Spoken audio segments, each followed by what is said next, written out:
मैं देवों के देव महादेव के चरणों पर प्रणाम करती हूँ। मैं गौरी पार्वती मैया भवानी के चरणों पर प्रणाम करती हूँ। मैं कार्तिक गणेश दोनों भैया के चरणों पर प्रणाम करती हूँ। मैं सभी देवी दुर्गा के चरणों पर प्रणाम करती हूँ।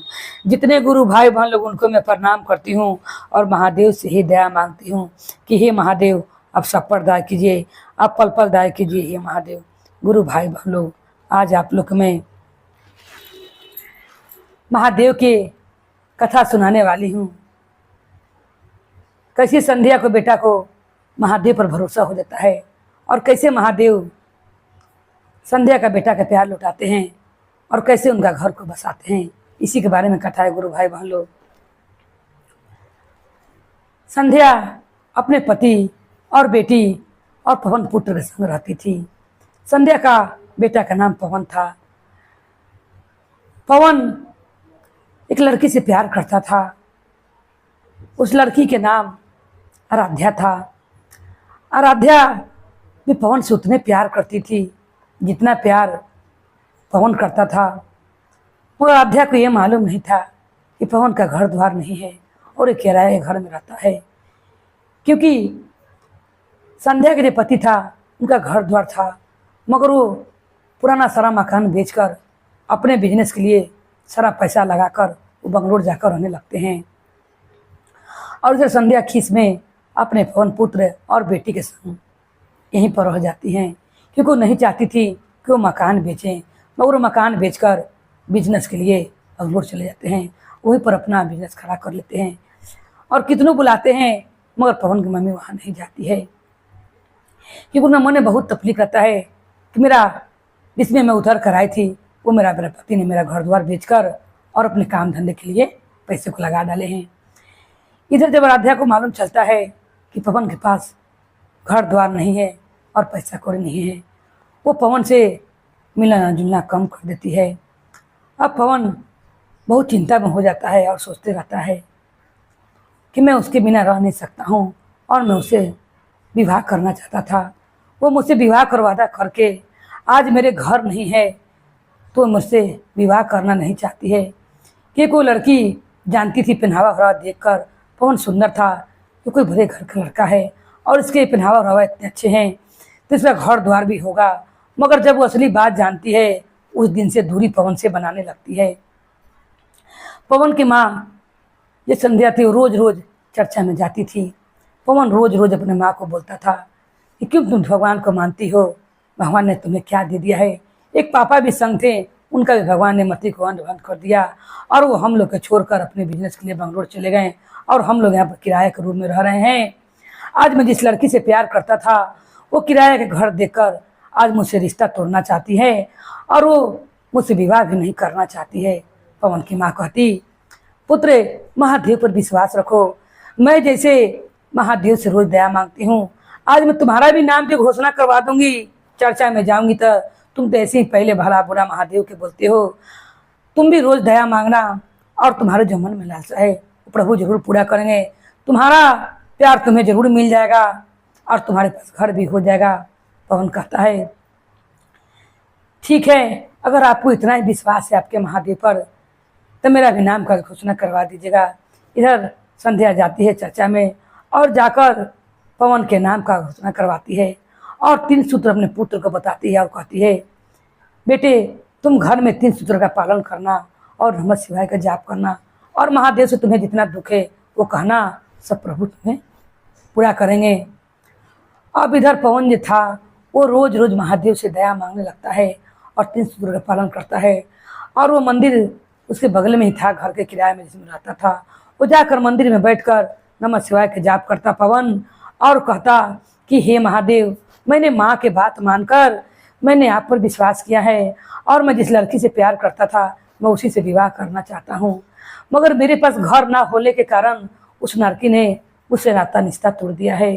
हे प्रभु, मुझे ऐसा कुछ कीजिए कि मुझे घर मिल जाए और मेरे पिताजी मेरे पास चले आएँ, क्योंकि जानता था पवन कि मेरे पिता के पास है पैसा कौड़ी बहुत है, क्योंकि पवन के पिता उसे वहाँ बुलाते थे मगर उनकी माँ क्रोध में जाती नहीं थी। जब मंदिर में से पवन ये बात बोलकर घर पर आते रहे और जब वो बाजार करने के लिए बाजार जाता था क्या देखता है कि किसी काम से उसके पिता जिस नगर में, जिस गांव में वो रहता था, उसी बिजनेस के मामला में किस काम से वो आए रहते हैं। जब उसका ध्यान देखता है अपने पिता को, बिना माँ से कहे हुए अपने पिता के पास जाता है और जाके कहता है कि पिताजी, मुझे आपसे एक बात कहनी है। पिता भी बेटा को देखकर खुश हो जाता है और कहता है, पवन, कहो क्या बात कहना है। तुम्हारी माँ तो मेरे पास आती नहीं है और तुम भी लोग नहीं रहना चाहते हो। मैंने बिजनेस के लिए घर द्वार बेच दिया था और उसी बिजनेस से देखो मैं कहाँ से कहाँ पहुँच गया हूँ। वहाँ पर खूब सारा मैंने बंगला भी रखा है। तब पवन कहता है, पिताजी, मैं जिस लड़की से प्यार करता हूँ, मैं उससे विवाह करना चाहता हूँ, मगर वो घर देखकर मेरे पास घर नहीं है। और जब से वो सुनी है कि मैं किराए घर में रहता हूँ, उसने मुझसे दूरी बना लिया है और मुझसे तनिक भी मिल व्यवहार नहीं रही है। मेरे लिए घर खरीद दीजिए। कहता है पवन के पिता कि ठीक है, मैं तुम्हें कुछ दिन के बाद बताऊंगा। और ये कहकर वो फिर वहाँ से बंगलोर चला जाता है।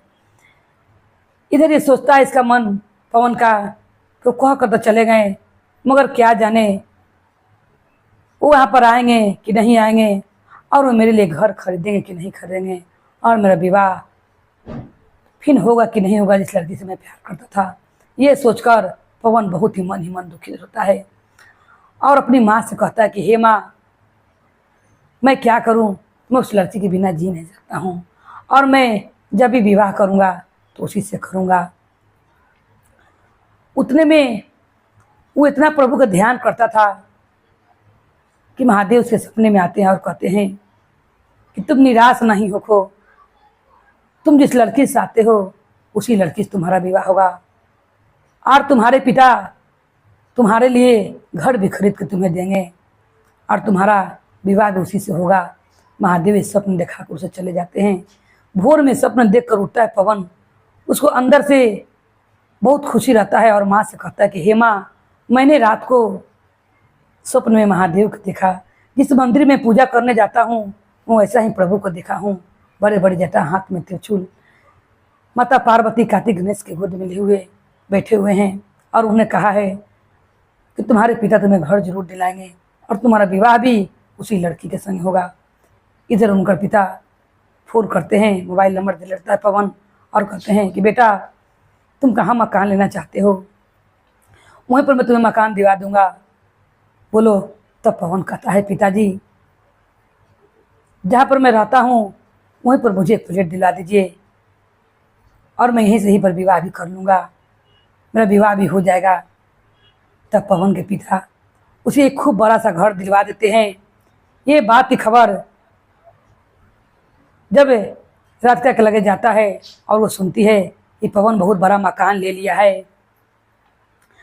अब ये सुनकर फिर पवन से मोबाइल पर बातचीत करने लगती है और कहती है कि विवाह के बात करने के लिए तुम मेरे घर आ सकते हो, क्योंकि मेरे माता पिता चाहते थे कि जिस घर में मेरा विवाह हो मेरे बेटी के रहने के लिए छत रहे।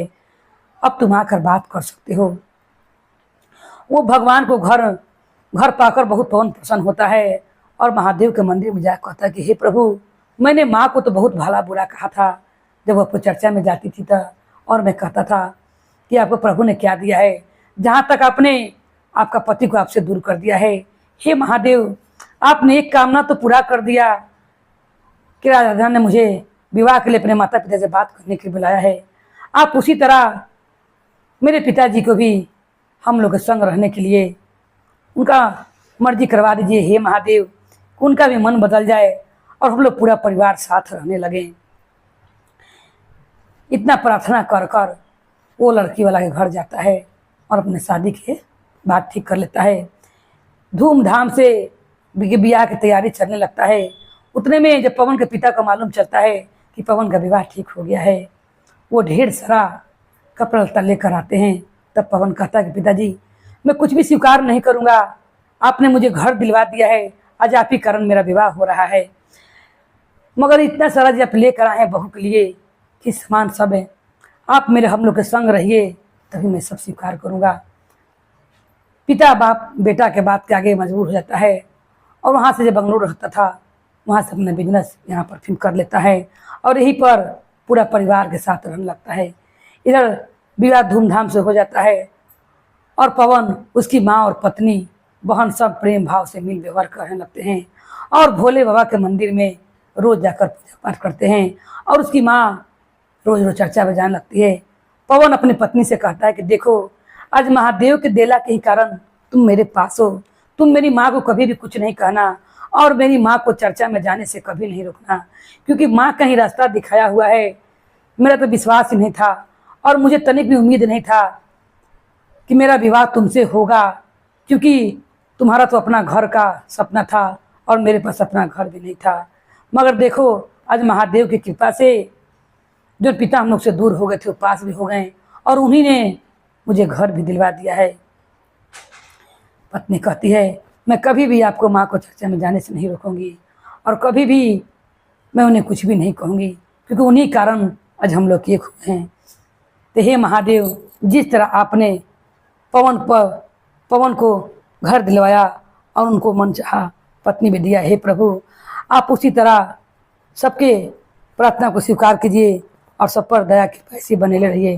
बोले हर महादेव की जय, गौरी पार्वती मैया भवानी की जय, भैरव भैया की जय, हर हर महादेव की जय।